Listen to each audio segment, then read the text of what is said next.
Tonight, what the police report reveals about a confrontation involving a Canadian Supreme Court judge.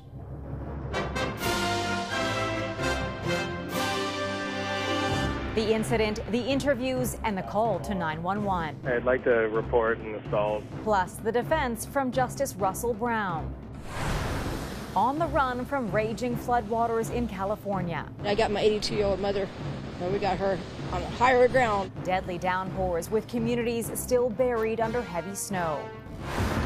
Plus, the magic of movie makeup. The lead character that's there on almost every single shot. The incredible work of a Canadian Oscar contender.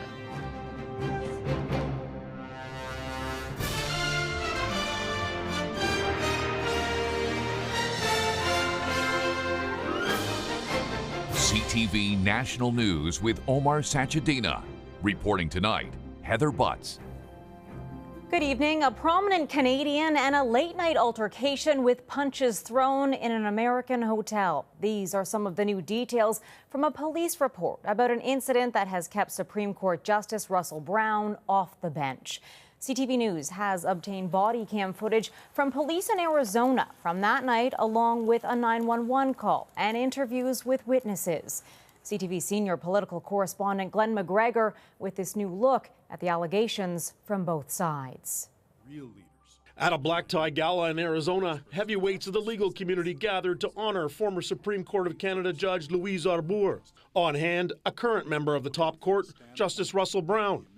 Before the night was over, he would become involved in a physical confrontation with another guest of the Omni Scottsdale Hotel, described in this 911 call. Hi, I'd like to report an assault at the Omni. A middle-aged guy in a tuxedo. I think we identified him as Russell Brown. The incident triggered a complaint against Brown to the Canadian Judicial Council and forced him to take a leave of absence from the court. Police arrived at the hotel with body cameras recording and spoke to a guest from Philadelphia named Jonathan Crump.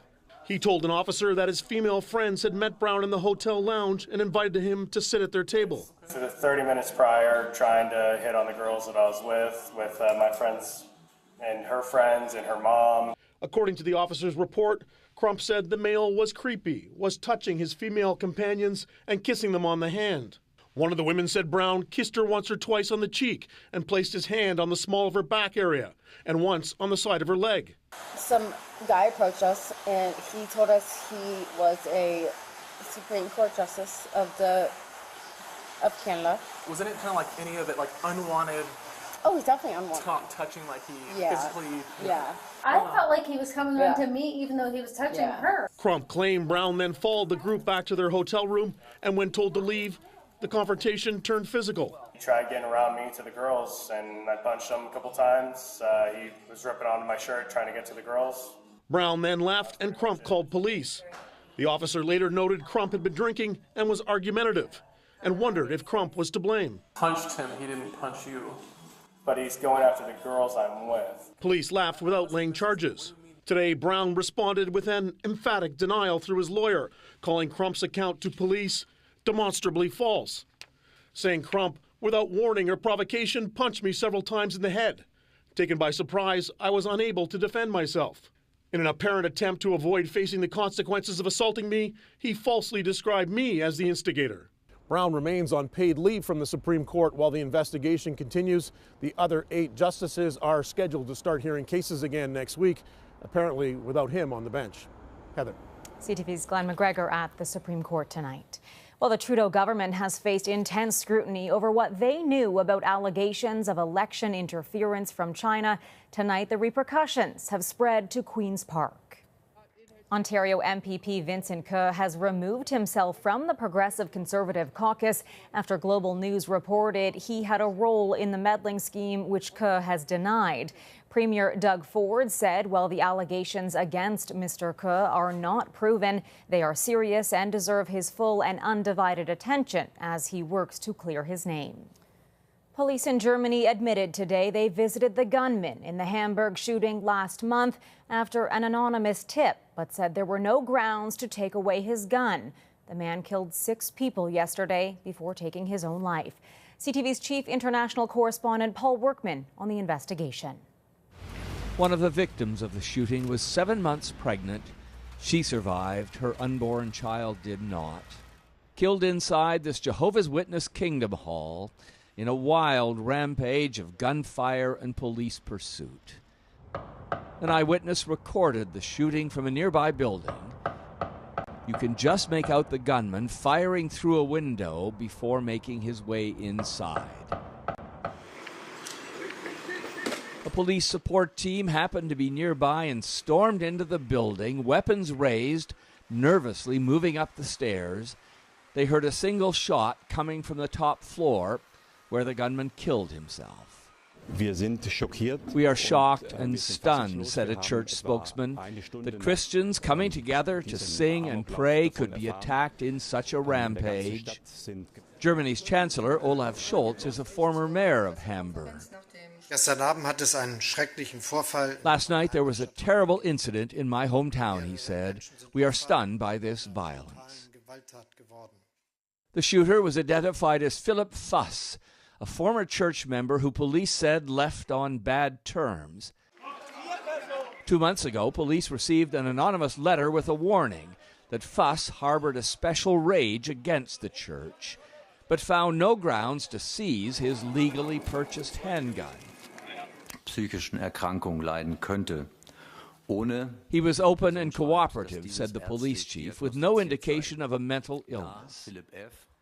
Fuss fired 135 rounds inside the hall and had 20 more loaded magazines in a backpack. It's hard to buy a gun in Germany and just as hard to take one away from a licensed owner. In this case, police said they were powerless to act without real evidence of a threat, Heather. Paul, thank you. The abrupt shutdown of a go-to tech lender marked the second biggest bank failure in American history and the largest since the financial crisis in 2008. California regulators seized the assets of Silicon Valley Bank after it faced a run of withdrawals from customers rushing to take their money out after its stock price plunged. Most of its clients were businesses and investors from the tech sector. Californians are bearing the brunt of another powerful storm as huge swaths of the state face heavy rain, strong winds and snow. This satellite image shows the atmospheric river slamming right into the west coast. More than 9,000 people are under evacuation orders. CTV's Los Angeles bureau chief Tom Walters has more. Rivers are raging in California as a so-called Pineapple Express brings pouring rain. Look how violent that water is. South of Fresno in the town of Wood Lake, people had to be rescued from thigh-high floodwater. Residential streets are awash, while south of San Francisco, a road has been washed away. Nearby, an interstate highway is closed. Thousands now face evacuation orders, while officials put out sandbags and brace for rivers to keep rising. Once this thing comes out of its banks, we aren't going to be able to stop it. All this just 2 weeks after unusually heavy snow. In the San Bernardino Mountains near Los Angeles, even a section of the main highway has yet to reopen. That entire stretch of the 18 still has to be plowed. But clearing roads is only part of it. There is a lot more digging out to do. A lot of it looks like this, shoveling off rooftops to get rid of that dangerous weight. Weight that is suddenly getting more dangerous. We have some pretty significant concerns coming up with roof snow load with all the rain. When rain falls on snow, the snow can soak it up and get much heavier. So shoveling roofs is now an urgent priority. Of course, rain can also make snow melt faster, adding to the flood danger as even more water surges downstream. California's Lake Oroville has been close to empty during summer droughts. But today, for the first time in 4 years, officials released water from this spillway to keep the lake from overfilling. And now, as they reel from storm on top of storm, Californians have a word for this. Enough! Tom Walters, CTV News, Crestline, California. Ottawa has approved WestJet's takeover of Sunwing with strict terms and conditions intended to support Canadians. The transportation minister says the decision was not taken lightly. It comes a year after the plan was first announced. Stipulations include extending vacation packages to 5 new Canadian markets, improving baggage handling, and investing in IT. Last fall, the Competition Bureau expressed concerns the deal would be bad for consumers. For nearly 10 million Canadians, collecting air miles helps put them in the sky. It's one of the oldest and biggest loyalty programs in Canada. While it's no longer the most popular, BMO Financial Group is buying it. CTV's Melanie Nagy on the deal that hopes to take the rewards program to new heights.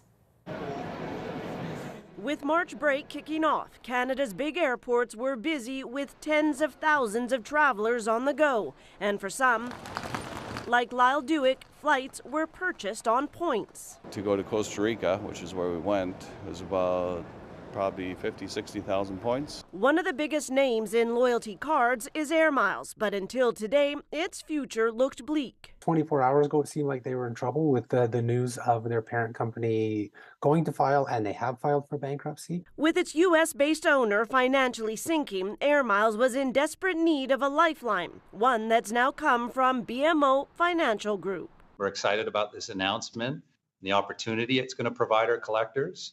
BMO has signed a deal to acquire the program. So Air Miles is being bought by BMO. It's good news for longtime collector Joni Rose. Lately, she's found the program limiting and hopes new owners will improve it. It takes so long, right, to get enough points to make it even worthwhile. The program's popularity has been plummeting. Last year, major grocery chains like Safeway and Sobeys ditched it in favor of a competing points card.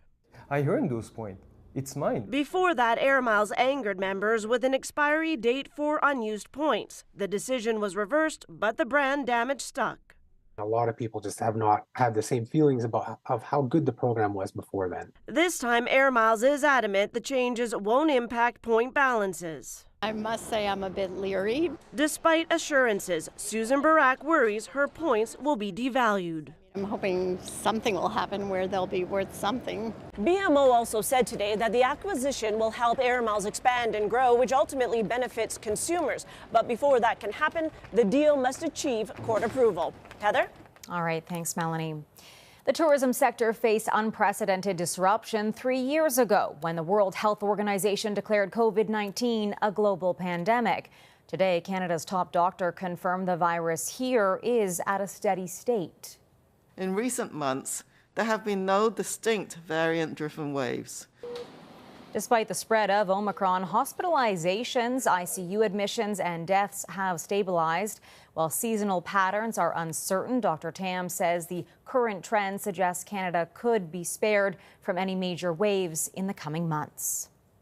Ottawa is cracking down on provinces that allow private clinics to charge patients for medically necessary health care.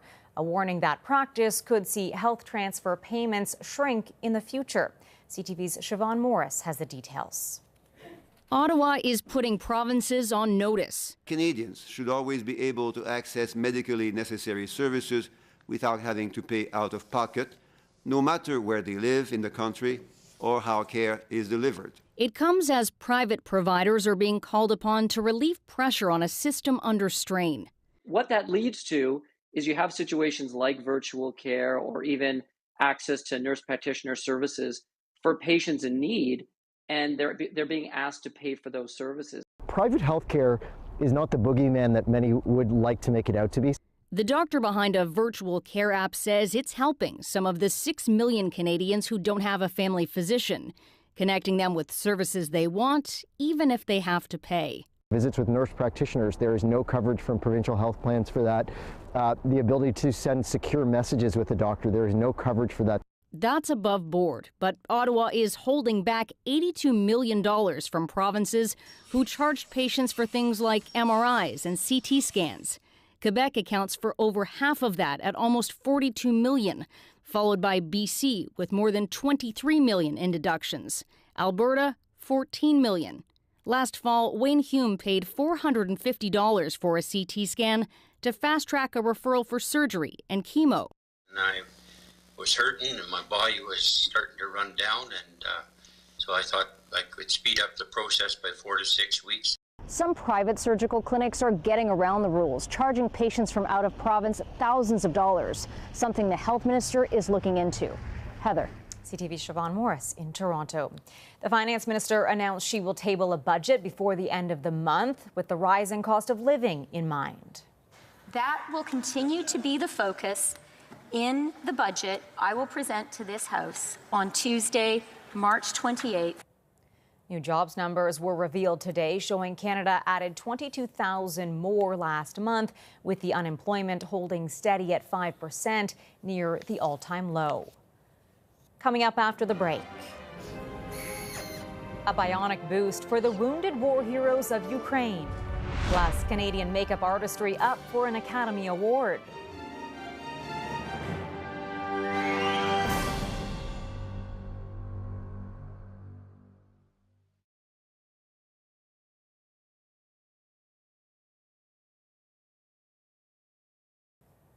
Since Russia's war against Ukraine began, thousands of soldiers have lost their lives. And of those who survived the attacks, many are left with life-altering injuries. To help in their recovery, some are now being fitted with high-tech hero arms. CTV's John Vanavalli-Rao explains. There you go. Well done. The first two Ukrainian war vets to be fitted with the new state-of-the-art hero arms showed not only how they can grip a glass of water, but use them to draw the Ukrainian flag and then hold it up for all to see. 29-year-old Andriy Gidson says it's really great. The pair of soldiers both lost their hands in landmine explosions last year and have been getting used to their new custom-made prosthetics. It feels like an extension of me. High-tech limbs made by British company Open Bionics, and part of an effort to better the lives of the war's many casualties. One of the things that we've worked on doing is trying to improve accessibility to this kind of technology. It's not at all clear how many in Ukraine are in need of prosthetics because of the war. One estimate puts the number at more than 10,000. So last year, a Ukrainian businessman started a charity aimed at helping them called Superhumans, a group supported by, among others, British billionaire Richard Branson and musician Sting. We saw that a lot of people are losing their limbs and a lot of injuries, and we decided that we can build the Center for Prosthesis and for Reconstructive Surgery and for Rehabilitation. A rehab center is under construction in Lviv and is expected to open in April. And the group, which has set a goal of raising $50 million, has teamed up with Open Bionics. Its custom-made 3D printed arms have two sensors inside. One closes the fingers and the other opens them. Wearing it would be contracting their muscles, thinking about doing these kind of movements, and they'll translate to similar movements on the bionic hand. They hope to deliver bionic arms not just to soldiers in Ukraine, but also to civilians, with Superhumans aiming to help up to 3,000 patients every year. John Vanavalli-Rao, CTV News, Toronto. The whale, widely known as the world's loneliest orca, has died, marking the end of orca captivity in Canada. Kiska was a resident killer whale at Marineland in Niagara Falls, Ontario for more than 40 years and spent the last decade without a tank mate. Today, animal activists renewed calls for charges against the park over Kiska's living conditions. Marineland has faced numerous complaints and investigations for its treatment of marine animals. Still ahead, a break in a high-profile crime. Looking back on it, it's a very scary experience. Arrests in the armed carjacking of an NHL star.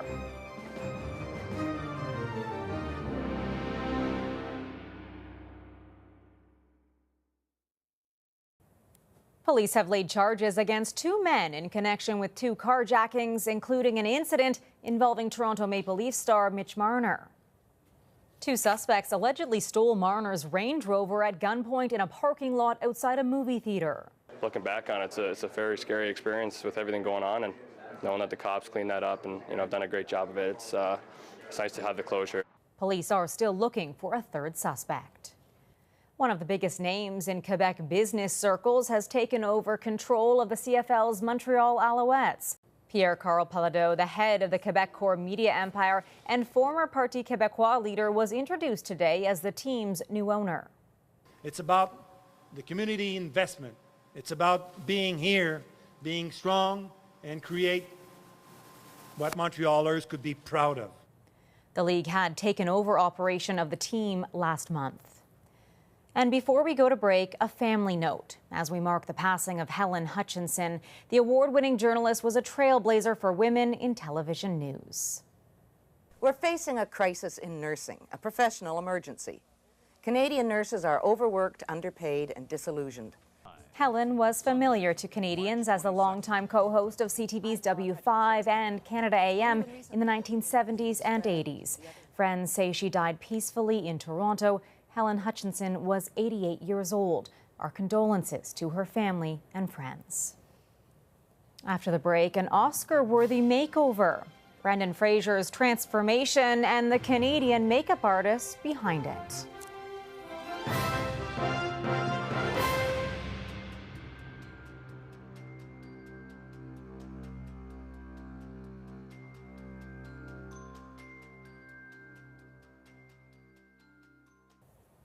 We leave you tonight with a Quebec makeup artist and his movie magic in the Oscar-nominated film The Whale. Here's CTV's Vanessa Lee on the prosthetic work that's transforming the face of Hollywood. Where'd you gain all that weight? As far as physical transformations go, Canadian Brendan Fraser in The Whale is nothing short of extraordinary.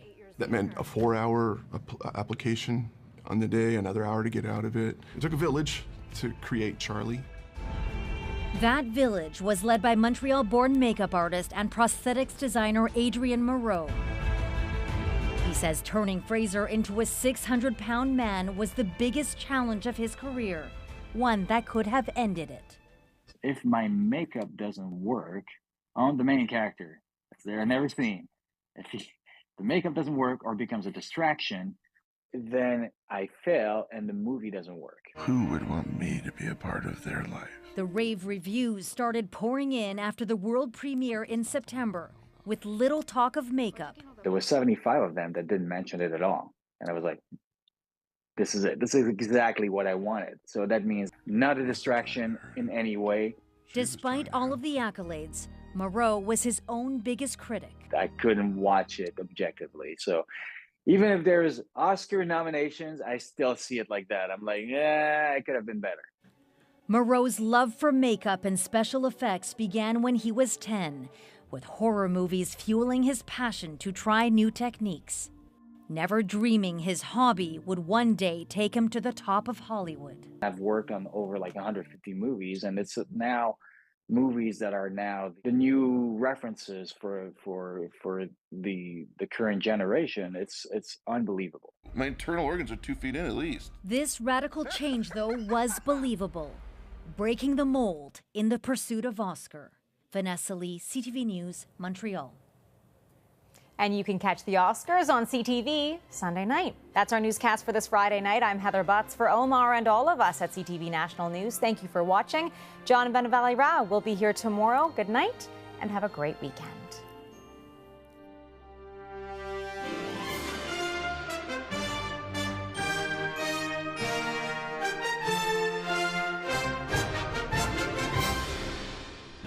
CTV National News, Canada's #1 newscast.